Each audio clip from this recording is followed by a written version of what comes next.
Hey everybody, it's Eli and Lance from Heart and Soil Ridge, and I'm standing by an International 1486 that we've been borrowing for the neighbor to cultivate some in the flower farm. Yep. So we're using the disc, even though I don't like tillage, because it's ruining a lot of my macro pores, and yet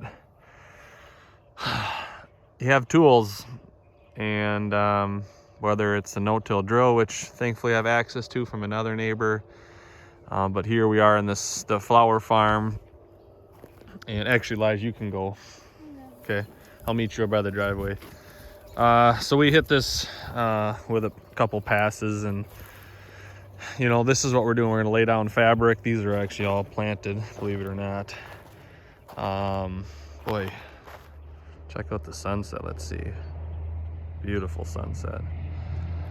But I guess what I wanted to say is that you know, everybody's context is different. We got sweet peas, she's got all this. So we've got, I think this is an 80-foot row.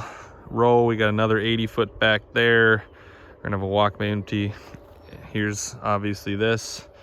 And so it's not perfect, right? I really don't want to use Roundup or glyphosate. So if I'm not gonna spray the rye down that I planted, trying to get creative. So I've been talking to my network. There's a heck of a lot of red clover coming. The rye was drilled at 110 pounds the acre. Boy, beautiful sunset. Let's see. We got some weeds, just like we have weeds in our life, right? Box elder. Cows would graze this. Goats. I got the couple goats in the fence line. So what do, right? Do you disturb this? Yeah, we disturbed it. My infiltration just dropped off the charts. This has been a field of pollinators, sunflowers for, this is 21, let's see, no, 20, 21, 22, 3 years of no-till only, multi-species.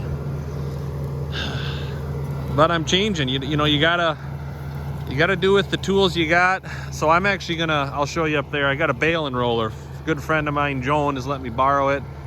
And so we're gonna roll out the fabric, but then we're gonna do rolls of hay and straw, even corn fodder, shreds. So again, that's what we're trying to do. This here, we're gonna kind of do something really unique too. That'll be on a future channel, but my hope was to let this rye get up about, you know, waist high, shoulder high, roll or crimp it down, you know, and have enough biomass to snuff out everything. But it's a cold, wet spring, and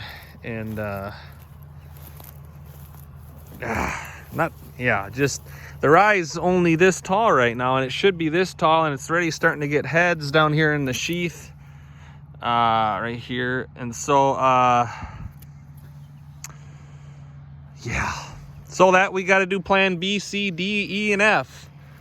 So we're gonna roll out some bales here, get the no-till drill in here, plug some slots, plant sunflowers this deep, plant them this deep, you know, 2 different passes, and yeah, grow some pumpkins out here by hand. Had all the aspirations to get a corn planter here with finger pickups, a 7200 deer or 7000, and it's just not in the cards this year. Good friend of mine down by Caledonia's got one, brand new 7000, but all the time and money to get it going. And here's the kids' swimming pool. Look at what they got going on in here. Jeepers, they've been pulling out my rye, those little rascals, and they mix in the sunflowers. Why not throw some chicory in her? We're gonna have a lot of chicory in here. There's the the lilacs. Here's the future greenhouse. Lots of windows there. She's in midstream, right? Plexi or polycarbonate. Use this for meeting with people. We just had a school out here, Cooley Christian. So yeah, this is kind of, you know, we major in agritourism, so why don't you meet me at the end of the driveway? Here's Talia, our guard dog. But what I wanted to show you was there's lots of tools on a farm, right? You got the equines, that's the horse therapy program we're starting. Bought a couple of those, but the cattle are a tool, the goats, you know, electric fence. This is going to be for all of our chickens. But this is kind of the tool of choice that I'm thinking I want to use. If it comes off good, just like a windrow when you're baling it. It's by Greg Judy, Missouri. We pulled it home down there for a grazing school. And so you can use junk quality hay as long as it's not too moldy, because then it doesn't come off good. But again, the plan is to buy some more of this. And when I'm saying buying, I'm saying like, 15, 20 bales minimum. Maybe some corn shreds. Not those ones, but carbon, right? Food for the biology, armor. So use that as insulation, as armor layer on the soil.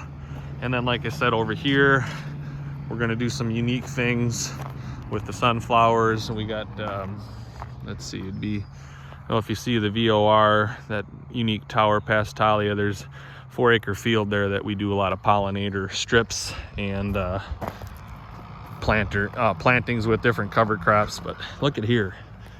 The red clover is just coming on like gangbusters. She's a flush. Giant rag. Radishes. There's a lot of seed bank here. Somewhat that I've created, mostly that I've not. The latent seed bank.